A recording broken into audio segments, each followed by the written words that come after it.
قریشی صاحب نے ساری تقریر جو فرمائی وہ ہوا میں تیر چلائے، اس کے پیچھے کوئی دلیل، کوئی بنیاد، کچھ بھی نہیں، حتیٰ کہ امام صاحب کو بچاتے بچاتے دوسرے ساتھی کے ذریعے امام صاحب کو بھی پھنسا دیا۔ پہلی بات تو یہ ہے کہ یہ جو قرآن مجید میں آتا ہے حملہ و فصالہ 30 شہر، کہ اس کے حمل کی مدت اور اس کے دودھ کی مدت دونوں ملا کے 30 مہینے، دونوں ملا کے 30 مہینے۔ جس بات پر ہم نے اعتراض کیا، امام صاحب کا فتویٰ یہ تھا کہ صرف دودھ پلانا 30 مہینے ہے۔ قرآن نے یہاں جو سورہ احقاف کی آیت انہوں نے پیش کی، اس میں جو قرآن نے بیان کیا وہ یہ بیان کیا کہ حملہ و فصالہ، کہ حمل کی مدت اور دودھ کی مدت دونوں ملا کے 30 مہینے۔ ایک بات، اب یہ کیسے نکلے گا کہ یہ 6 مہینے دودھ کے ہیں یا حمل کے ہیں یا 24 مہینے کس کے ہیں؟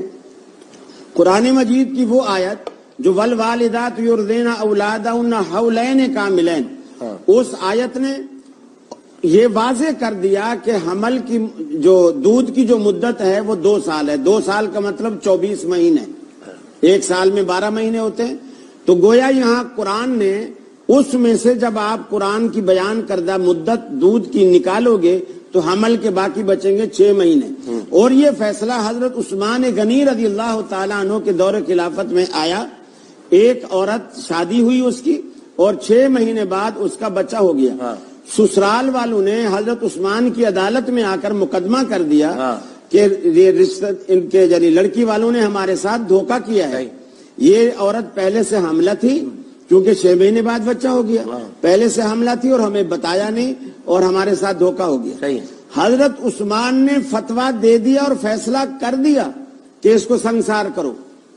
حضرت ابن عباس رضی اللہ تعالیٰ عنہ، جن کو اللہ کے رسول کی یہ دعا تھی، اللہم علمہ القرآن وفقہہ فی الدین، اے اللہ میرے اس بیٹے کو قرآن مجید کا حافظ، عالم، قاری اور مفسر بنا دے، انہوں نے کھڑے ہو کر کہا امیر المومنین آپ کا یہ فتویٰ رب العالمین کے حکم کے خلاف ہے، قرآن کے خلاف ہے۔ حضرت عثمان نے پوچھا کیسے خلاف ہے؟ انہوں نے قرآن کی یہی 2 آیتیں پڑھی۔ پہلی یہی پڑھی کہ حملہ و فصالہ 30 شہرا، کہ قرآن ایک جگہ کہتا ہے کہ حمل کی مدت اور دودھ کی مدت 30 مہینے ہے۔ حضرت عثمان نے کہا ٹھیک ہے، لیکن اس سے یہ کیسے ثابت ہوگا کہ اس کا یہ حمل 6 مہینے والا درست ہے؟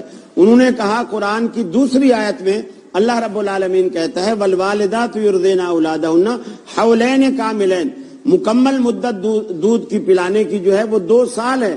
تو 2 سال اگر آپ 30 مہینوں میں سے نکالیں گے گویا 24 مہینے، تو باقی مدت حمل کی بچے کی جو 6 مہینے ہیں۔ حضرت عثمان نے اپنا فیصلہ واپس لیا، یعنی اسی بات پر فیصلہ ہوا، یہ ایسے نہیں۔ اور دوسری بات یہ کہ حضرت نے کہا کہ امام ابو حنیفہ رحمۃ اللہ علیہ کی ہم وہ نہیں کر رہے، ہم فقہ حنفی کا دفاع کر رہے ہیں، اور ابو حنیفہ رحمۃ اللہ علیہ کو جو ہے یہ جملہ نہیں کہا، میں نے یہ بات کہی، انہوں نے کہا، میں نے کہی کہیں ہم فقہ حنفی کا دفاع نہیں کر رہے، فقہ حنفی کا دفاع کر رہے ہیں، امام ابو حنیفہ کا دفاع نہیں کر رہے۔ اور یہی میں نے یہ بات بھی کہی کہ ہم امام ابو حنیفہ آپ نے تصدیق کر لی، آپ نے امام ابو حنیفہ کی وجہ سے تصدیق کر لی۔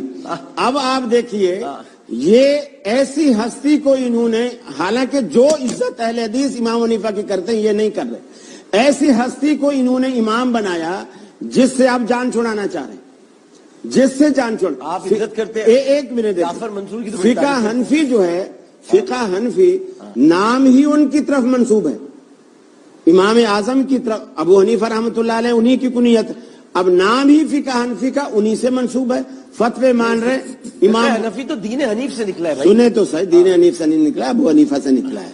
اچھا، اور اس کے بعد ابو حنیفہ دین حنیف پہ نہیں، اچھا، اور فتوے لے رہے ہیں امام محمد کے، فقہ محمدی کا ہو، کیوں نہیں کہتے؟ وہ تو پھر اہل حدیث بن جائیں گے اگر فقہ محمدی کہیں گے تو۔ فقہ محمدی کا ہو، فقہ یوسفی کا ہو، لیکن نام فقہ کا بڑے امام کے نام پر ہے اور فتوے اس کے مانے نہیں جا رہے۔ اور دوسری بات یہ کہ جب امام صاحب کے فتوے ہی نہیں ماننے تو تمہارے مقلد ہونے کا فائدہ کیا ہے؟ اس سے تو میسوی صاحب نے لاکھ درجے بہتر بات کی، لیکن انہوں نے کہا کہ ہم مرے ہوں کی تقلید نہیں کرتے۔